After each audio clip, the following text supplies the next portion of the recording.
अस्सलाम वालेकुम दोस्तों, मैं हूं आपके साथ शबीर हुसैन। मेरा ताल्लुक़ पाकिस्तान से है। मैं ये नहीं कहता कि मैं फ़लाने शहर से हूँ। मैं एक पाकिस्तानी हूँ, इस मुल्क का रहने वाला हूँ। ये मेरा घर है। और मैं आपको एक वाक़या याद दिलाता चलूँ। आज से कुछ अर्सा पहले एक वाक़या हुआ था ज़ैनब का, वाक़या कसूर, जिसके लिए हम सब आवाम ने मिलकर कोशिश की, जद्दोजहद की और उस मुजरिम को कैफ़रे किरदार तक पहुँचाया और साथ ही साथ उसको उसके लवाहिकीन को भी सब्र मिला और उनको सुकून मिला। इसी तरह आज हमें फिर यकजहता होना पड़ेगा। उस टाइम एक जहान की हमने अपील करी तो इंसाफ करते रहे, पर आखिर हमें इंसाफ मिला और मुजरिम अपने कैफ़रे किरदार तक पहुंचा। हम अभी चीफ जस्टिस सईद आसिफ सईद खोसो से मुखातिब हूँ और वज़ीर आज़म इमरान खान से मुखातिब हूँ कि ये जो मुजरिम है इनको अपने कैफ़रे किरदार तक पहुँचाया जाए, कोई इनके साथ कॉम्प्रोमाइज़ ना किया जाए और उनको सख्त से सख्त सज़ा दी जाए। मैं आपको इस वीडियो में कुछ ऐसे क्लिप दिखाऊंगा जिसके अंदर वाज़ेह है कि उन लोगों ने किस तरह उन बच्चों के सामने उनके वालिदैन को बेरहमी से गोलियां मारी और उन बच्चों के सर से माँ का भी साया, बाप का भी साया छीन लिया। शायद कुछ लोग होंगे जो मेरी इस वीडियो को देखेंगे और वो समझ सकेंगे जिनके सर पे माएँ नहीं होंगी और जिनके सर पे बाप नहीं होंगे, जिनके दोनों नहीं होंगे, पर आप समझ सकेंगे कि किस तरह किसी बच्चे के सर से माँ बाप का साया छीन लेना।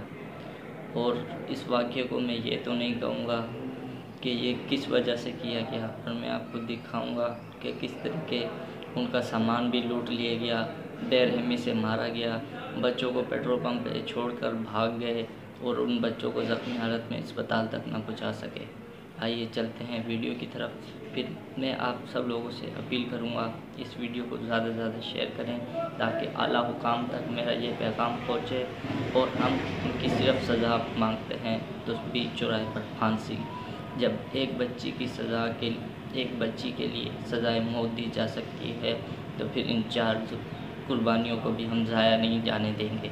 आइए चलते हैं बकिया वीडियो की तरफ और मैं आपको कुछ क्लिप दिखाऊँगा जो अपने सीसीटीवी फुटेज हासिल करी हैं और हमें कुछ दोस्तों ने सेंड करी हैं। आइए चलते हैं हम उन वीडियो की तरफ।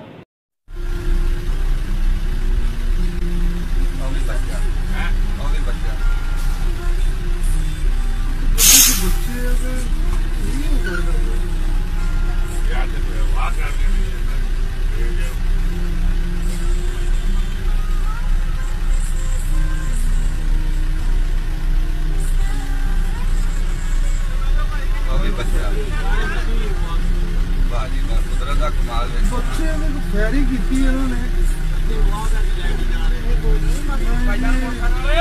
उन्होंने मारने विच ही मारेंगे, उन्होंने विच ही मारने मार दे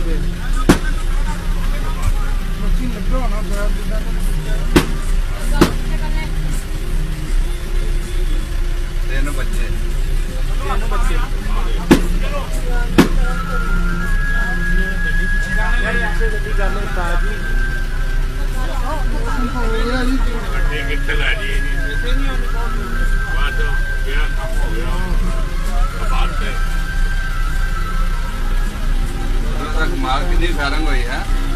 बच्चे माशाल्लाह सारे गवाह कर दिए, सारे बच्चे गवाह कर दिए, बच्चे गवाह कर दिए,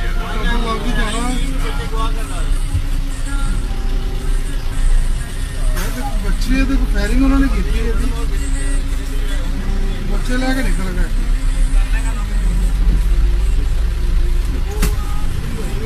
चल बाबा आजा हालात दबाओ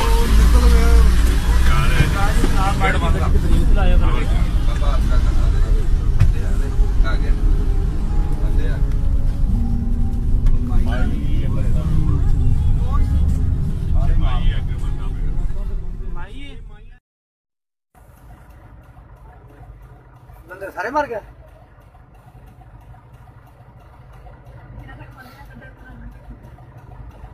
ਇੱਕ ਦੇ ਬੰਦਾ ਉਹਨਾਂ ਨੇ ਮਾਰਤਾ, ਉਹ ਪਿਆ ਸੁੱਟਤਾ ਵਿੱਚ।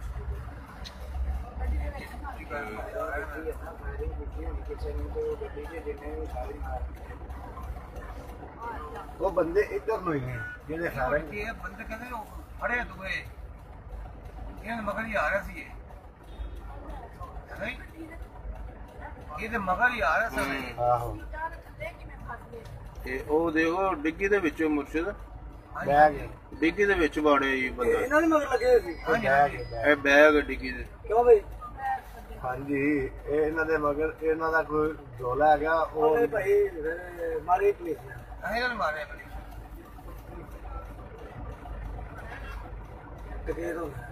ਇਹ ਰੀਵੋ ਡਾਲੇ ਦੇ ਪਿੱਛੇ ਤੇ ਨਹੀਂ ਲੱਗਿਆ ਸੀ ਕਿਤੇ ਇਸ਼ਤਿਹਾਰ ਹੀ ਹੋਣਾ ਨਾ। ਉਹ ਵੇਖ ਹੋਰ ਕੱਢੇ ਜੀ।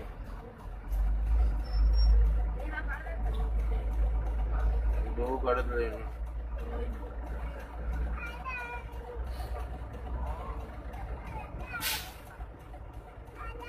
ਇਹਨਾਂ ਦਾ ਕੰਮ ਡਾਲ ਵੀ ਜੋ ਲੱਗੇ ਆ ਗਈ ਹੈ ਇਹਨਾਂ ਮਾਰ ਇਹ ਪਿੱਛੇ ਵਾਟਰ ਦਾ ਕੀ ਆ ਰਿਹਾ ਇਹ ਵੀ ਹੋ ਸਕਦਾ ਨਾ, ਇਹ ਵੀ ਹੋ ਸਕਦਾ। ਬੈਂਕ ਮੁਕ ਨਾਲ ਲੁੱਟਿਆ ਕੋਈ ਕਿਤੇ ਕੀਤੀ।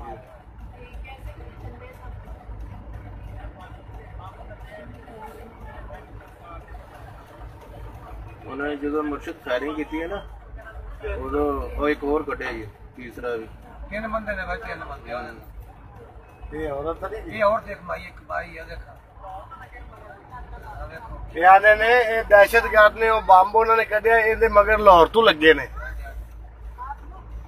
ਹਾਂ ਹੋਰ ਵੀ ਹੈ ਹੋਰ ਤਾਂ ਹਾਂਜੀ ਇਹ ਬਹੁਤ ਕੰਮ ਹੋਈ ਤੇ ਮਗਰ ਹੀ ਆ ਰਿਹਾ ਸਨ। ਦੋ ਬੰਦੇ ਇੱਕ ਔਰਤ ਇੱਕ ਵੀ ਸ਼ਾਇਦ ਹੋਰ ਹੀ ਭਾਈ ਨੇ ਸਾਨੂੰ ਬੁਲਾ ਲਿਆ ਇਹ ਤਾਂ ਸਾਡੇ ਮੁਸਲਮਾਨ ਨੇ। ਇਹ ਆ ਰਹੀ ਸੀ ਲਾਹੌਰ ਦੀ तरफों गाड़ी आ रही थी, कोरे गाड़ी थी।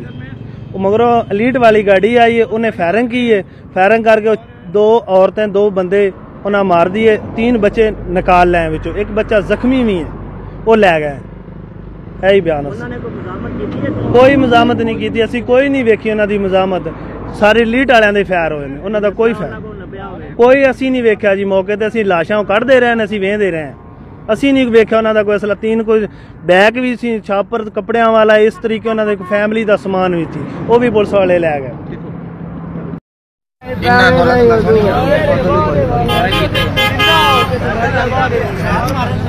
यार इन्हों को पहले खड़ा ना वो सी काम पाया शुरू तो, बाकी तो बाद नहीं। इन्हों को पिस्तौल हैगा सीगा इन्हों को? इन्हों को असला कोई नहीं आया जेड़े। ते इन्हों को असला है नहीं तो फिर गोली कितना चलाती पुलिस ने इन्हों ते? जो इन्हों को असला नहीं है जवाबी कार्रवाई की नहीं।